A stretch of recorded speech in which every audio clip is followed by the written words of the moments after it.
মধ্যে লিখিত সুসমাচার। প্রভু যীশু খ্রিস্টের জন্ম। যীশু খ্রিস্টের জন্ম এভাবে হয়েছিল।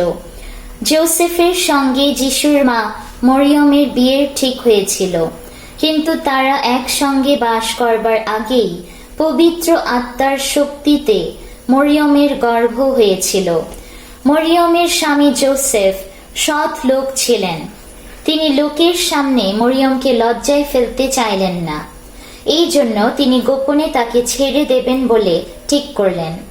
যখন যোসেফ এই সব ভাবছিলেন, তখন প্রভুর এক দূত স্বপ্নে দেখা দিয়ে তাকে বললেন, দাউদের বংশধর যোসেফ, মরিয়মকে বিয়ে করতে ভয় করো না, কারণ তার গর্ভে যা জন্মেছে তা পবিত্র আত্মার শক্তিতেই জন্মেছে। তার একটি ছেলে হবে, তুমি তার নাম যীশু রাখবে, কারণ তিনি তার লোকদের তাদের পাপ থেকে উদ্ধার করবেন। এই সব হয়েছিল যেন নবীর মধ্য দিয়ে প্রভু এই যে কথা বলেছিলেন তা পূর্ণ হয়। দেখো, একজন কুমারী মেয়ের গর্ভ হবে, আর তার একটি ছেলে হবে, তার নাম রাখা হবে ইম্মানুয়েল। এই নামের মানে হলো আমাদের সঙ্গে ঈশ্বর।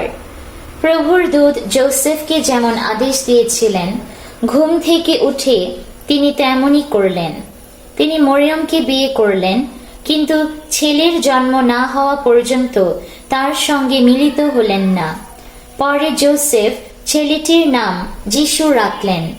প্রভুর বাণী। ঈশ্বরকে ধন্যবাদ।